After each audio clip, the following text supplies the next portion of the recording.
Sa isang barko ng US Navy, hanggang 6,000 sailor ang maaring manirahan at magtrabaho sa gitna ng dagat. Ito ang dahilan kung bakit ang modernong carrier ng sasakyang panghimpapawid ay tinutukoy din bilang isang lungsod sa dagat. Maraming mararangyang pasilidad ang magagamit habang ang mga mandaragat ay nagtutulungan upang ipagtanggol ang mga interes ng Amerika sa buong mundo. Ang buhay sakay ng sasakyang panghimpapawid ay walang alinlangan na mahirap at nakakapagod. Ang mga mandaragat sa isang carrier ng sasakyang panghimpapawid ay may pananagutan para sa isang malawak na hanay ng mga gawain at madalas silang nagtatrabaho ng mahabang oras sa mahirap na mga kondisyon.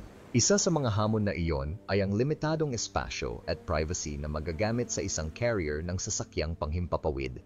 Ang barko ay punong-puno ng mga tauhan at kagamitan, at ang mga mandaragat ay kailangang makibahagi sa maliliit at masikip na tirahan sa ilang iba pang mga tao. Mayroon ding limitadong downtime at mga pagkakataon para sa mga aktibidad sa paglilibang dahil ang barko ay palaging umaandar at ang mga mandaragat ay madalas na abala sa kanilang mga tungkulin. Bukod pa rito, ang mga mandaragat na sakay ng sasakyang panghimpapawid ay maaring humarap sa mga hamon na nauugnay sa pagiging malayo sa bahay at sa kanilang mga mahal sa buhay sa mahabang panahon. Maaring tumagal ng ilang buwan ang mga deployment at maaring walang regular na pagkakitaon ang mga mandaragat na makipag-usap sa kanilang mga pamilya o makapag-leave. Gayunpaman, maaari rin itong maging kasiyasya, lalo na para sa mga lalaki at babae na nagtatrabaho sa flight deck, piloting jet, at lumapag sa isang kahabaan ng runway. Ano ang pakiramdam ng mamuhay at magtrabaho sa isang barko ng US Navy sa gitna ng dagat? Ang aircraft carrier ay isang barko na may flight deck na nagsisilbing runway para sa sasakyang panghimpapawid sa pinakapangunahing antas.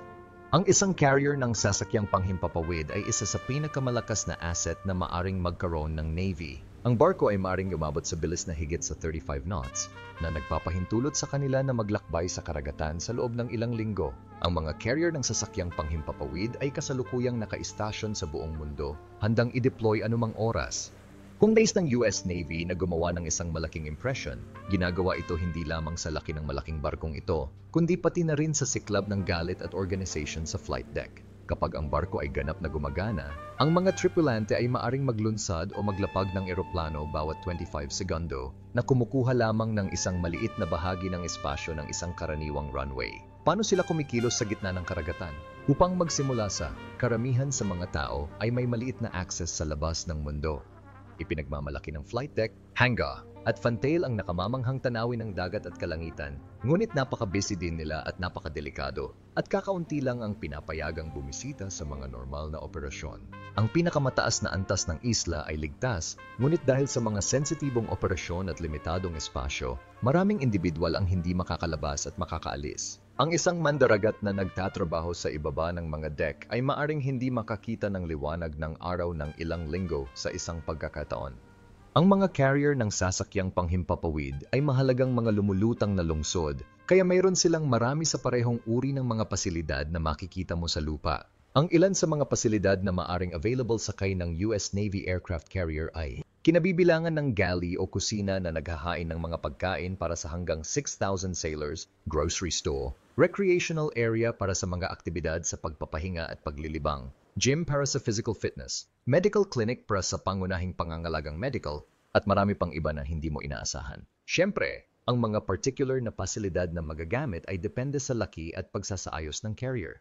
Ang layunin ay upang mabigyan ang mga mandaragat ng mga amenity na kailangan nila upang mabuhay at magtrabaho ng komportable habang nasa dagat. Ang pagpapakain sa lahat ng mga mandaragat sa isang carrier ng sasakyang panghimpapawid ay nangangailangan na higit sa 17,300 na pagkain ang inihahanda araw-araw ng isang pangkat na mahigit 100 manlalayag. Yun ay tila isang uri ng culinary miracle.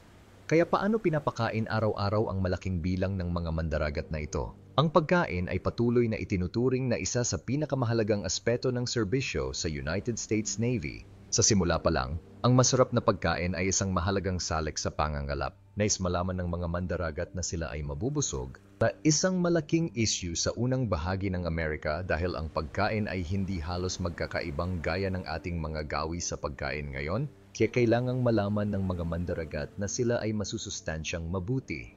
Ang mga mandaragat na nagtrabaho sa labor-intensive sailing na mga barko ay nagsunog ng higit sa 4,000 calories bawat araw dahil sa mga pisikal na pangangailangan ng trabaho. Ang kalusugan ng crew ay isa pang dahilan kung bakit napakahalaga ng pagkain. Kung tutuusin, kung masama ang pakiramdam ng isang crew, hindi nila magagawa ang kanilang mga responsibilidad. Ang mga mandaragat ay nagtitipon sa iisang tirahan at sabay nakakain ng kanilang pagkain. Ito ay nagbigay daan sa chef na maghanda ng bagong pagkain para sa bawat gulo. Habang ang mga barko ay naging mas advanced sa teknolohiya, gayon din ang sistema at ang pangangatwiran sa likod ng pagpapakain sa mga tripulante. Ang messes ay patuloy na nagsisilbing pangunahing unit para sa pagbibigay ng pagkain sa mga grupo ng mga miyembro ng serbisyo. Ngunit ang kanilang sukat at saklaw ay lumawak kasabay ng pagpapalawak ng mga bagong barko. Ngayon alam mo na kung saan kumakain ang mga mandaragat, kaya kung saan eksaktong nangyayari ang culinary magic na napupunta sa paghahanda ng higit sa 17,000 pagkain bawat araw. Ang lahat ng pagluluto ay ginagawa sa mga galera. Ang mga culinary specialist ang may pananagutan sa pagpapatakbo ng mga galley sa mga barko, na siyang lugar kung saan ginawa ang pagkain. Ang mawalang rating na mandaragat, panadero, tagapagluto ng barko, mga magkakatay ng barko, at isang punong tagapangasiwa ng commissary ay pawang bahagi ng tauhan ng espesyalista sa pagluluto. Ang commissary steward ay may pananagutan sa pagpapanatili ng mga account, pamamahagi ng pagkain sa mga tagapagluto, at pagbibigay ng tulong sa head cook sa proseso ng pagpaplano ng pagkain. Sa karamihan ng mga barko, ang galley ay binubuo ng isang kusina, isang station para sa pagkakatay ng karne, at isang panaderya.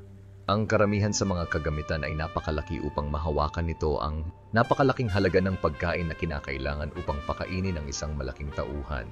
Ang butcher ay may mga bandsaw na maaring maghiwa sa buong gilid ng karne. Ilang iba pang malalaking makina ang ginamit para sa pagpapasingaw ng mga gulay. Isang dough mixer na may kapasidad na 60 pounds para sa paggawa ng tinapay, tatlong pang-industriya na oven, grills, at deep fat fryer.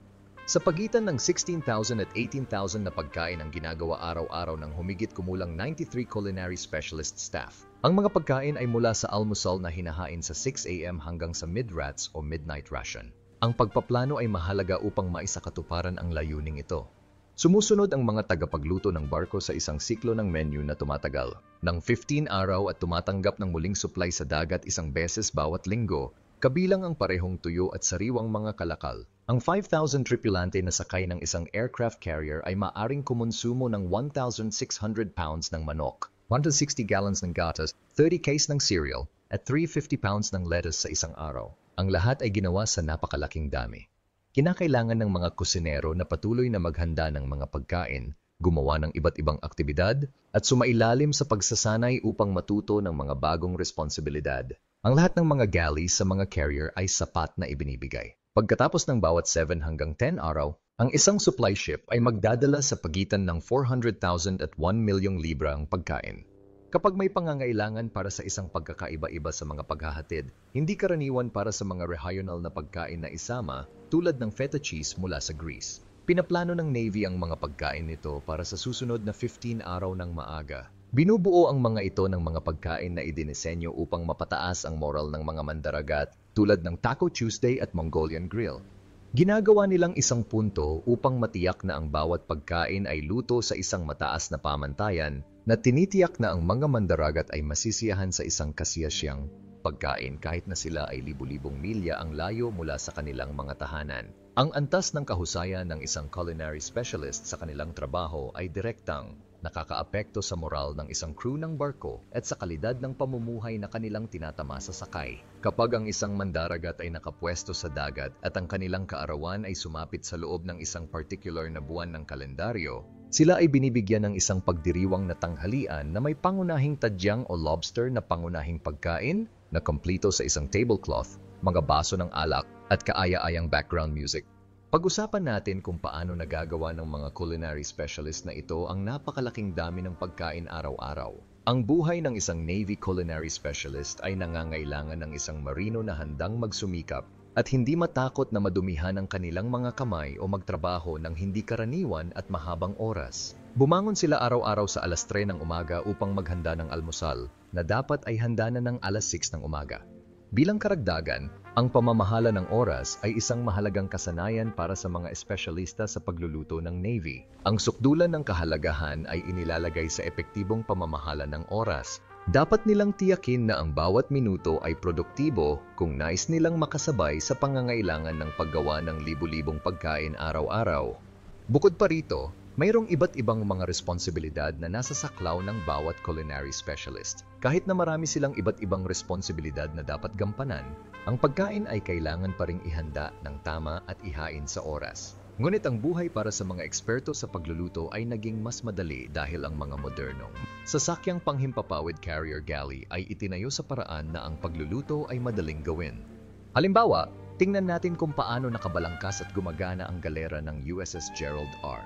Ford. Ang Gerald R. Ford ay ang pinakabagong carrier ng sasakyang panghimpapawid na ginawa ng Estados Unidos. Ang mga galley na ginagamit ng Ford ay itinulad sa mga makikita sa mga barko ng Amphibious Transport Dock, klase ng San Antonio, isang disenyo na napatunayang napakabisa sa nakaraan. 2 galley lamang ang gumagana sa mga carrier ng sasakyang panghimpapawid ng klase ng Ford.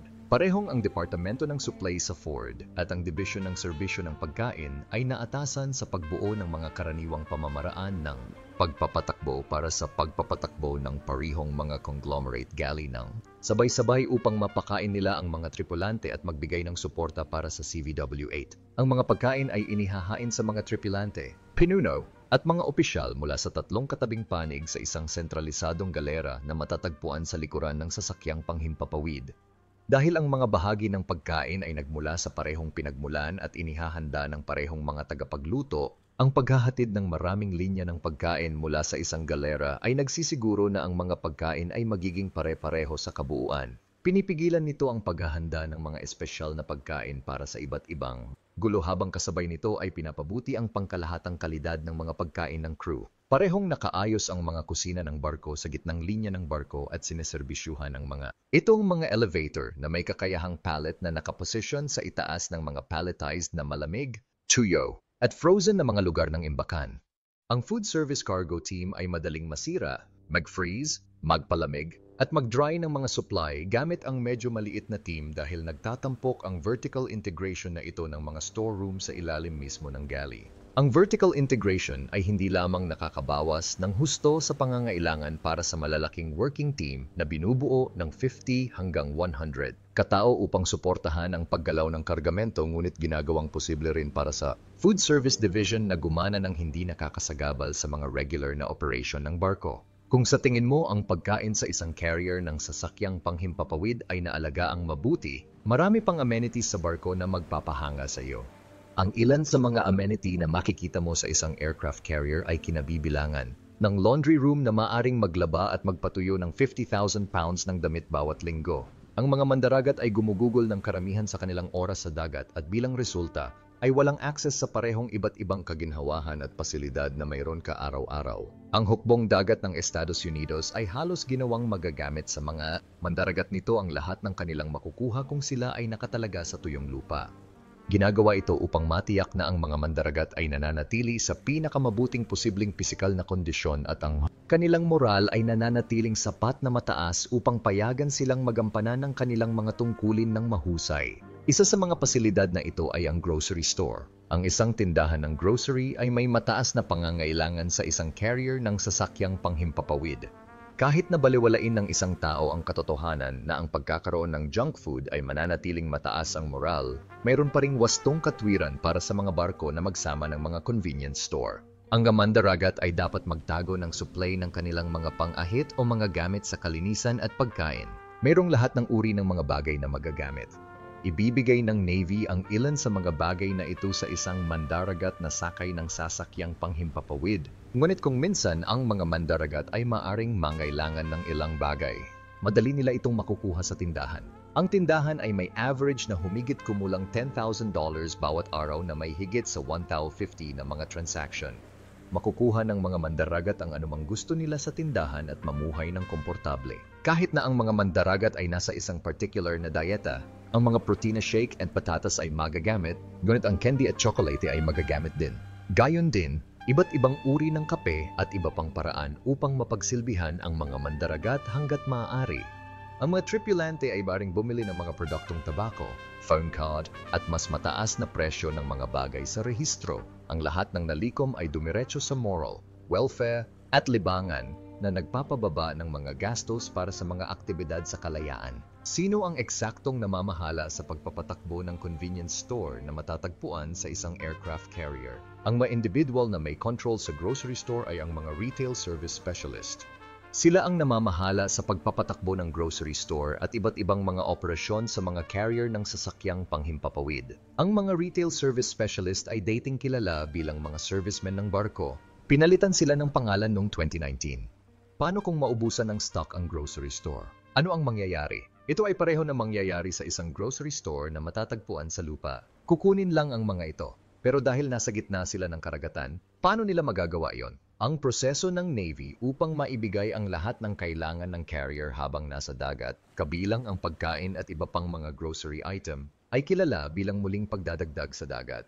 Magpatuloy tayo sa kuro-kuro ng paraan ng pag-restock, ang prosesong paglilipat ng gasolina, bala, mga tindahan, at mga bagay sa grocery store mula sa isang barko patungo sa isa pa habang ang mga barko ay gumagalaw pa rin ay tinutukoy bilang muling pagdadagdag sa dagat o isinasagawang muling pagdadagdag. Ang pamamaraan na ito ay unang binuo sa unang bahagi ng ika-20 siglo.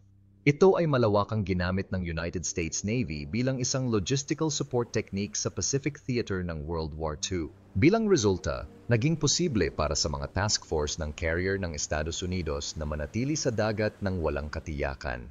Kapag ang mga item sa grocery store ay kailangang mapunan, ito ay ginagawa sa pamamagitan ng isinasagawang muling pagdadagdag. Mayroong dalawang magkaibang paraan na maaaring gawin ang muling pagdadagdag habang ang isang barko ay nasa dagat, vertical replenishment at sa tabi ng konektadong replenishment. Magsimula tayo sa unang diskarte na tinatawag na vertical replenishment. Ang vertical replenishment ay isang uri ng resupply na maaaring gawin habang kumikilos ang isang barko. Sa pamamaraang ito, inililipat ang kargamento mula sa barkong naghahatid nito sa barkong tumatanggap nito gamit ang isang helicopter. Vertical replenishment ay ginagamit din upang dagdagan at pabilisin ang stock transfer sa pagitan ng mga barko na isinasagawa kasama ng konektadong muling pagdadagdag. Ang pangunahing benepisyo ng pamamaraang ito ay ang mga barko ay hindi kailangang maging mapanganib na malapit sa isa't isa na nag-alis ng pagkakataon ng isang aksidente. Gayunpaman, ang kapasidad ng helicopter ay naglalagay ng takip sa parehong pinakamataas na karga at ang bilis ng paglipat. Sa makatuwid, napakaraming mga grocery item ay hindi maaring maibigay ng maayos ng sabay-sabay sa pamamagitan ng pamamaraang ito. Ang pangalawang diskarte ay kilala bilang kasabay ng konektadong muling pagdadagdag. Ito ang pamamaraan na kadalasang ginagamit sa mga carrier ng sasakyang panghimpapawid ngayon. Sa tabi ng konektadong muling pagdadagdag ay isang karaniwang paraan ng paglilipat ng mga likido tulad ng gasolina at sariwang tubig kasama ng mga bala at pagsira ng maramihang kalakal. Ginagamit din ito para sa pag-restock ng mga grocery item. Ang United States Navy ay lumikha ng isang multi-product supply ship noong 1950s at 60s na may kakayahang maghatid ng gasolina, mga bala, at mga tindahan habang ang barko ay nasa transit. Ang mga barkong ito ang unang nagpatupad ng sistema ng paglilipat na gumagamit ng ram tensioner upang panatilihing nakaigting ang mataas na linya sa pagitan ng mga barko. Nagbibigay dan ito sa isang tuloy-tuloy na paglipat. Ang pamamaraang ito sa kalaunan ay nabago sa karaniwang tension replenishment kasama ng paraan o stream sa paglipas ng panahon. Dahil nagbibigay daan ito sa mas malaking espasyo na mapanatili sa pagitan ng mga sisidlan, ang stream rig ay pinapaboran kaysa sa iba pang konektadong mga diskarte sa muling pagdadagdag. Paano ito nagawa? Ang supply ship ay nagpapanatili ng pare-parehong direksyon at bilis na mula 12 hanggang 16 knots. Ang paglipat sa isang mas mabilis na bilis ay nakakabawas sa kamag-anak na paggalaw na dulot ng impluensya ng mga alon at nagbibigay daan sa mas mahusay na control sa heading ng barko. Ang tatanggap na barko ay lalapit sa supply vessel hanggang sa humigit kumulang 30 yarda ang layo sa isa't isa. Ang supplier ay nagpaputok ng isang gun line pneumatic line thrower o shot line na pagkatapos ay ginagamit upang huminto sa isang messenger line. Ang linyang ito ay tinatawag ding shot line. Ang linyang ito ay ginagamit upang hilahin ang iba pang kagamitan tulad ng linya ng distansya, linya ng telepono, at mga linya ng paglilipat ng rig. Ang supply ship, na nagsisilbing command ship para sa replenishment operation, ay responsable sa pagbibigay ng lahat ng kinakailangang linya at kagamitan para sa paglipat. Bilang karagdagan, ang supply ship ay nagsisilbing command center para sa lahat ng operasyon. Dahil sa mga relatibong posisyon ng mga barko, karaniwang kasanayan para sa mga malalaking barko na mag-set up ng maraming transfer rig. Ginagawa nitong posible na maglipat ng mga item ng mas mabilis o maglipat ng iba't ibang uri ng mga supply. Bilang karagdagan, halos lahat ng mga barko na ginagamit para sa muling supply ay idinisenyo upang mahawakan ang dalawang receiver ng sabay-sabay upang muling mag-stock ng isa sa mga ito mula sa bawat panig. Ang karamihan ng mga barko ay maaring tumanggap ng muling supply sa magkabilang panig. Gayunpaman, ang mga carrier ng sasakyang panghimpapawid sa US Navy ay palaging tumatanggap ng mga muling pagdadagdag sa starboard na bahagi ng carrier. Ang layout ng isang carrier ng sasakyang panghimpapawid na kung saan ay ang isla at navigation bridge ay nasa starboard side ay hindi nagpapahintulot para sa port side ng carrier na gamitin para sa muling pagdadagdag. Mapanganib na gumanap sa tabi ng konektadong muling pagdadagdag dahil ang 2 o 3 barko na naglalakbay nang magkatabi sa bilis ay dapat mapanatili ang parehong landas at bilis para sa isang makabuluhang tagal ng oras. Bilang karagdagan dito, ang hydrodynamics ng 2 barko na naglalakbay malapit sa isa't isa ay bumubuo ng isang pagsipsip sa pagitan ng mga barko. Ang isang maliit na maling pagkalkula sa pagpipiloto sa bahagi ng isa sa mga barko ay maaring magresulta sa isang banggaan. Gayon din ang pagkaputol ng mga linya ng paglilipat ng gasolina at mga hose. Kapag naglalakbay sa bilis na 12 knots, ang pagbabago ng heading na 1 degree lang ay magreresulta sa lateral speed na humigit kumulang 20 talampakan kada minuto. Para sa kadahilanang ito, ang mga may karanasan at kwalipikadong helmsmen ay kinakailangan sa panahon ng muling pagdadagdag at ang mga tripulante sa tulay ay dapat magbigay ng kanilang kumpletong atensyon sa landas at bilis ng barko sa panahon ng proseso ng muling pagdadagdag. Ang antas ng panganib ay pinahusay kapag ang isang replenishment ship ay nagbibigay ng serbisyo sa 2 barko ng sabay-sabay. Sa kaso ng emerhensya, ang mga tripulante ay nagsasagawa ng mga emergency breakaway procedure, kung saan ang mga barko ay maghihiwalay sa mas mababa sa pinakamainam na situation. Kahit na mapipigilan ang mga barko mula sa pagbangga sa isa't isa, posible pa rin na ang mga barko ay maaring hindi makumpleto ang kasalukuyang paglipat at sa makatuwid ay mawalan ng ilang mga kalakal. Kasunod ng matagumpay na pagkumpleto ng pamamaraan ng muling pagdadagdag, ito ay karaniwang pamamaraan para sa maraming barko ng US Navy na humiwalay mula sa nagbibigay ng sasakyang dagat, habang sabay-sabay na tumutugtog ng isang natatanging tune sa sistema ng pampublikong address ng ibinigay na sasakyang dagat. Ang mga supply ay inililipat sa hangar upang ayusin at ipamahagi sa kani-kanilang mga unit. Sa prosesong ito, ang mga mandaragat ay palaging magkakaroon ng kailangan nila sa anumang punto ng oras. Okay, akyat na tayo sa flight deck. Ang flight deck ng US Navy aircraft carrier ay isang abala at komplikadong lugar na may malawak na hanay ng mga aktibidad na nagaganap sa anumang oras. Mayroong ilang mahahalagang tungkulin at responsibilidad na isinasagawa ng iba't ibang tauhan sa flight deck, kabilang ang paghawak ng sasakyang panghimpapawid, pagpapanatili ng sasakyang panghimpapawid, at pagpapatakbo ng flight deck. Ang matauhan sa paghawak ng sasakyang panghimpapawid ay may pananagutan sa paglipat ng sasakyang panghimpapawid sa paligid ng flight deck at pagpoposition sa kanila para sa pag-alis at paglapag. Kabilang dito ang pagdidirekta sa paggalaw ng sasakyang panghimpapawid na may mga hand signal at verbal command, pati na rin ang pagpapatakbo ng mga kagamitan sa paghawak ng sasakyang panghimpapawid tulad ng mga traktor at tow bar. Ang mga tauhan sa pagpapanatili ng sasakyang panghimpapawid ay may pananagutan sa pagsasagawa ng nakagawiang at naka-schedule na pagpapanatili sa sasakyang panghimpapawid, pati na rin ang paggawa ng mga pagkukumpuni kung kinakailangan. Kabilang dito ang mga gawain tulad ng pagseserbisyo sa mga makina, pag-inspection at pagpapalit ng mga bahagi, at pagsasagawa ng mga inspection. Ang mga tauhan ng pagpapatakbo ng flight deck ay may pananagutan sa pag-coordinate ng paggalaw at mga aktibidad ng sasakyang panghimpapawid sa flight deck, pati na rin ang pamamahala sa pangkalahatang kaligtasan ng flight deck. Kabilang dito ang mga gawain tulad ng pagkontrol sa daloy ng sasakyang panghimpapawid, pagdidirekta sa trapiko, at pamamahala sa paglulunsad ng sasakyang panghimpapawid at ikot ng pagbawi. Ngunit bakit lumuluhod ang mga mandaragat sa tabi mismo ng isang eroplano na lumilipad? Ang flight deck ng isang aircraft carrier ay isa sa mga pinakamapanganib na lugar ng trabaho sa mundo. Ang mga mandaragat ay nalantad sa patuloy na mataas na antas ng ingay at kasing dami ng 16 eroplano at 200 katao na nagsisiksikan sa mahigit 4 na ektarya ng reinforced steel armor plate. Sa flight deck, gumagalaw ang mga manggagawa sa maraming direksyon na maring magmukhang magulo sa isang tagamasid na hindi pamilyar sa pamamaraan. Gayunpaman, Ang flight deck ng isang US Navy carrier ay isa sa mga pinakamaayos na organisadong sasakyang gawa ng tao sa Earth. Ito ay gumagana ng katulad sa isang orchestra na ang bawat section ay responsible para sa pagpapatupad ng isang particular na paggalaw sa loob ng mas malaking symphony ng mga operation ng carrier. Dahil sa lahat ng ingay na nilikha ng carrier, ang tanging paraan para sa mga mandaragat ay makipag-usap sa isa't isa at maisagawa ang kani-kanilang mga tungkulin ay sa pamamagitan ng paggamit ng iba't ibang mga kilos at senyales. Ang mandaragat na ito ay gumagamit ng iba't ibang mga kilos at senyales upang makipag-usap sa isa't isa. Ang isa sa maraming kilos at senyales na ginagamit ng mga mandaragat sa isang aircraft carrier para isagawa ang kanilang mga operation ay ang pagluhod. Karaniwang makita ang mga mandaragat na lumuluhod malapit sa isang sasakyang panghimpapawid na naghahanda para sa paglipad mula sa lupa. Kung ang taong nakaluhod malapit sa sasakyang panghimpapawid ay nakasuot ng dilaw na kamiseta, kung gayon ang tao ay ang taga-baril na nagbibigay ng senyales sa cat crew na barilin ng pusa. Kung ang tao ay makikita na nakasuot ng berdeng kamiseta, ito ay nagpapahiwatig na siya ay isang miyembro ng cat crew at naghihintay sa pusa para sa susunod na sasakyang panghimpapawid na dumating upang sila ay mapaalis.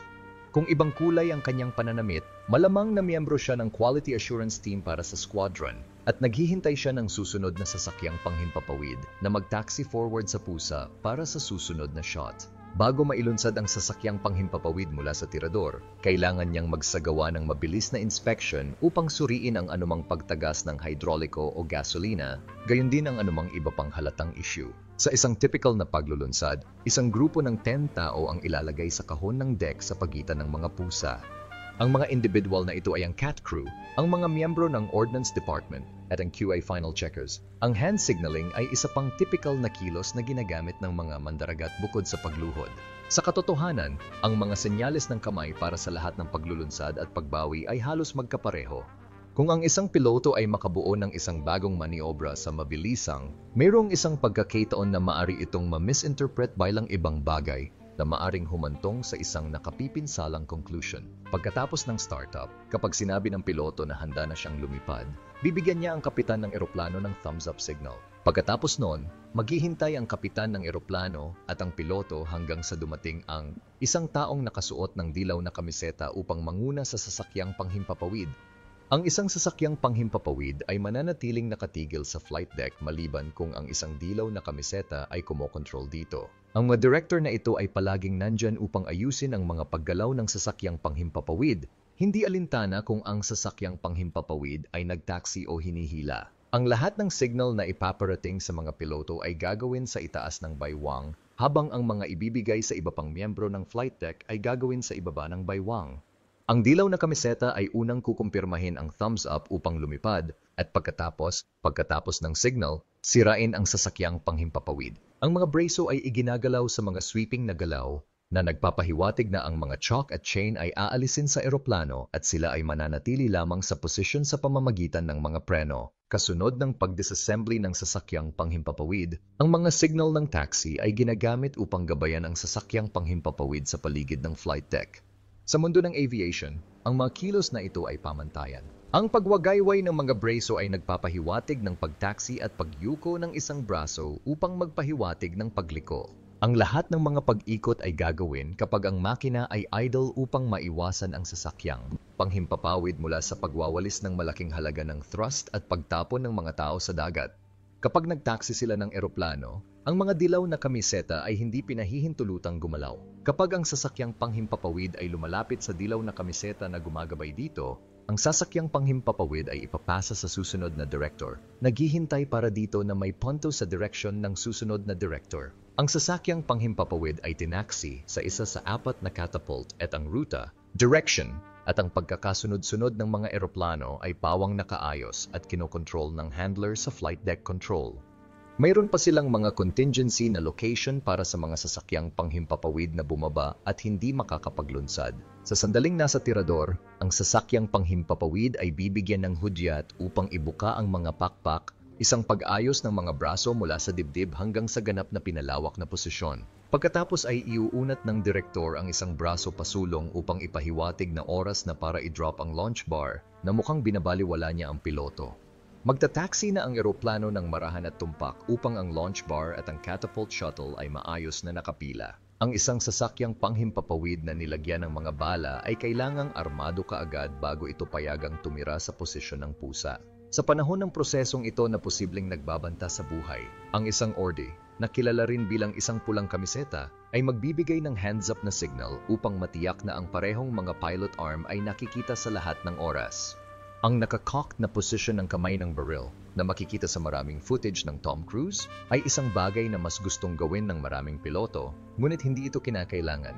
Ipapahayag ng ordi ang signal ng arm up sa pamamagitan ng pagpapalawak ng dalawang braso pasulong at paglalagay ng isang kamao sa loob ng kabilang palad ng isang kamay. Pagkatapos na ito ay armado, ang sasakyang panghimpapawid ay maaring magtaksi papunta sa tirador at magsimulang mag-igting. Ang isang malaking halaga ng kapangyarihan ay kinakailangan upang mapagtagumpayan ang paglaban na ipinataw ng buong backfitting na matatagpuan sa likuran ng gear ng ilong habang nagtaksi. Susunod na lalabas ang signal ng take tension. Ang taong nakasuot ng dilaw na damit ay titingin muna sa magkabilang direksyon bago sabay na gumawa ng dalawang senyas ng kamay. Ang isang kamay ay itataas habang ang palad ay nakaharap sa labas upang ipahiwatig ang off ang preno, habang ang isang kamay ay iuunat sa harap ng katawan upang ipahiwatig ang pagkuha ng stress. Pagkatapos mapunta sa position, ang jet squats down hanggang sa ito ay nakaupo sa nguso ng isang load pistol.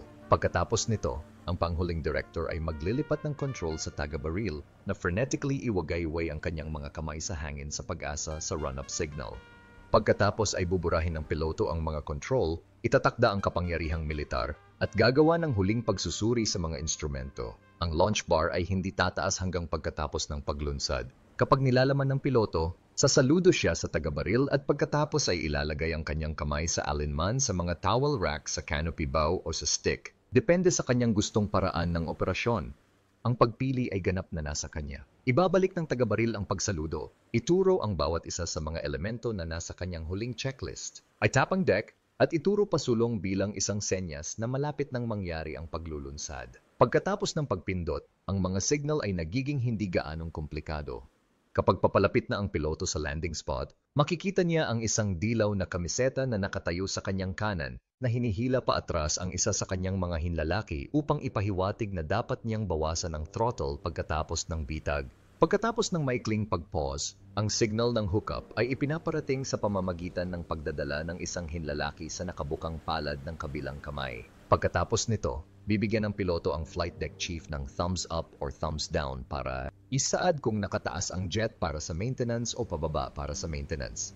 Pagkatapos nito, ang sasakyang panghimpapawid ay magsasagawa ng isang serye ng mga maniobra sa pagtaksi hanggang ang taong nakadilaw na kamiseta ay pumasa sa parehong senyales tulad ng dati upang i-install ang mga chocks at chain.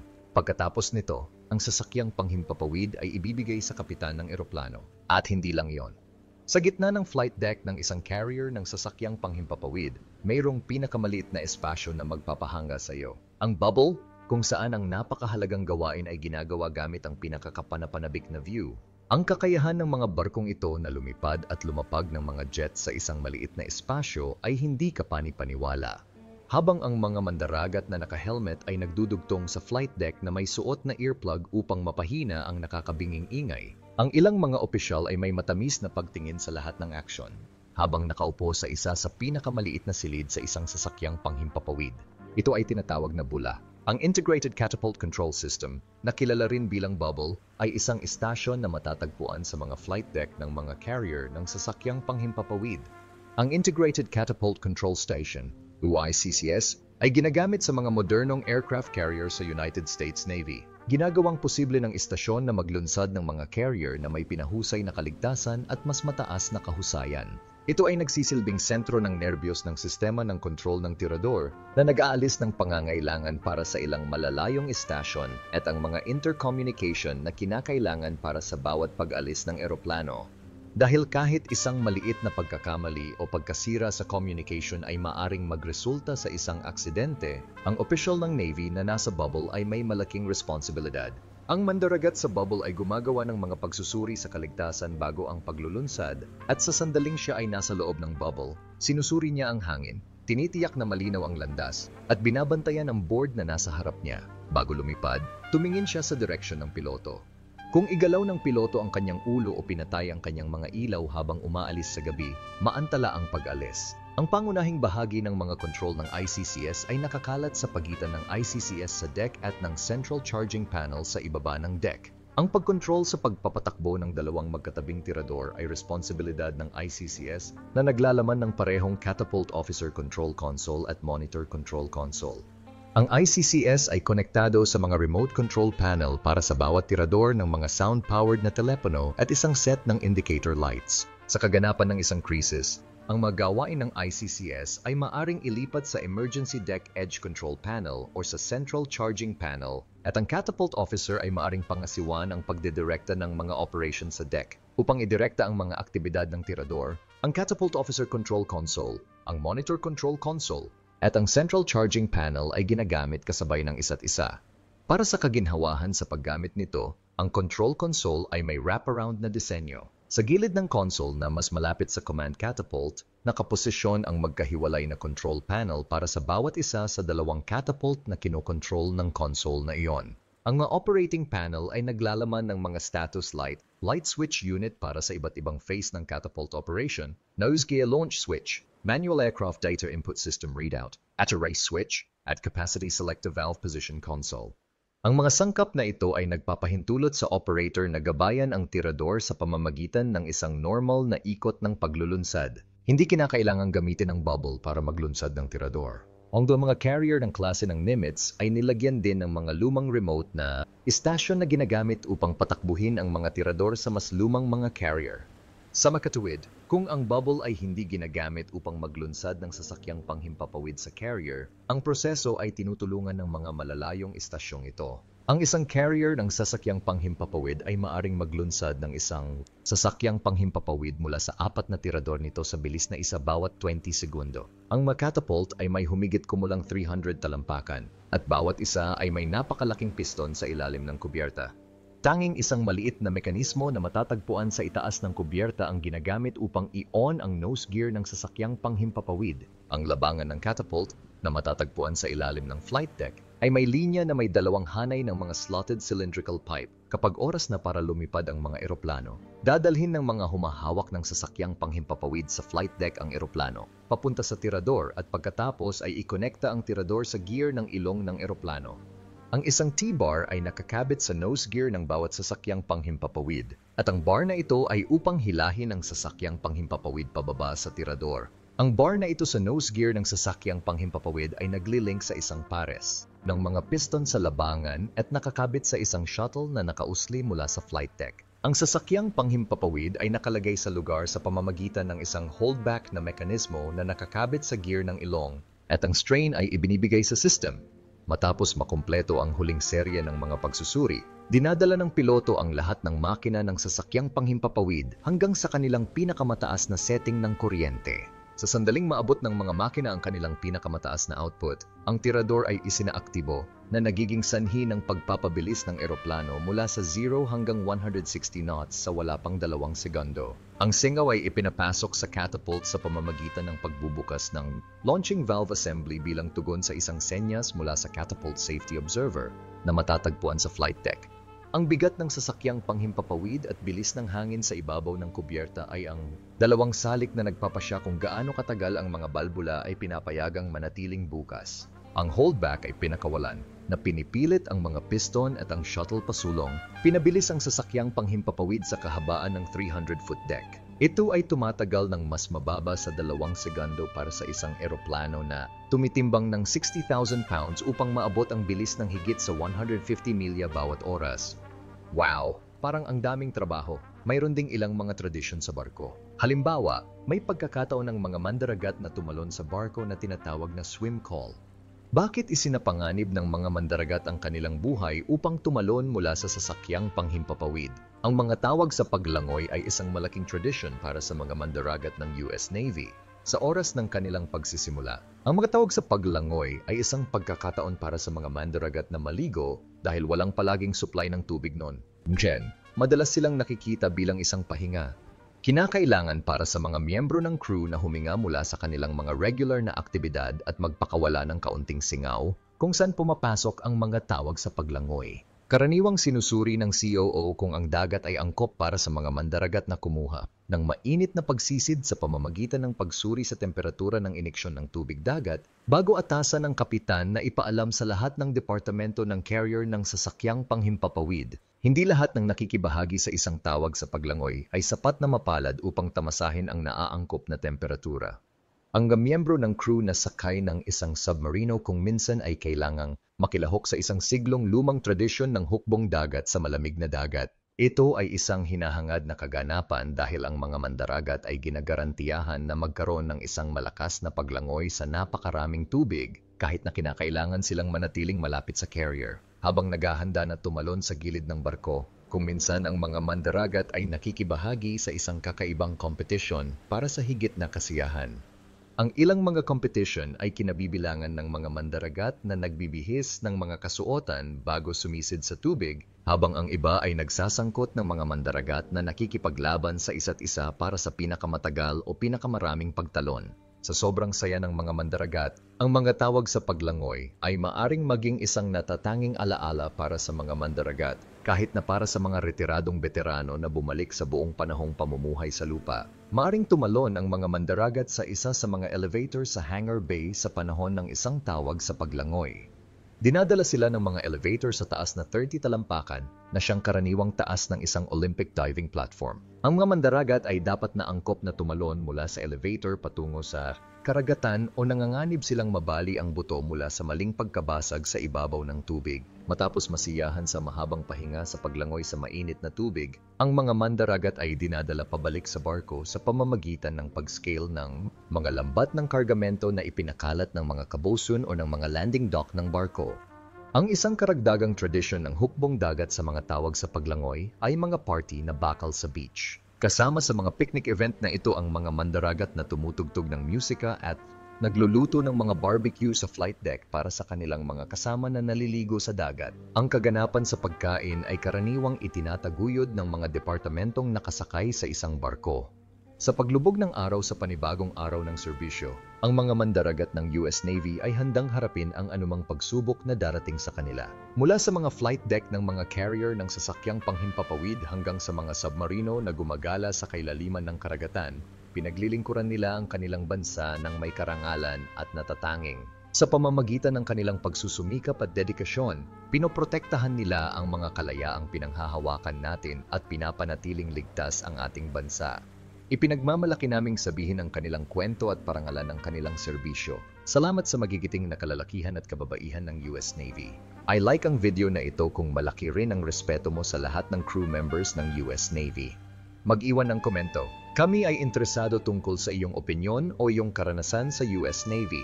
Huwag kalimutang mag-subscribe upang makakita ng higit pang mga video tungkol sa US Navy. Salamat sa panonood. Magkita-kita tayo sa susunod.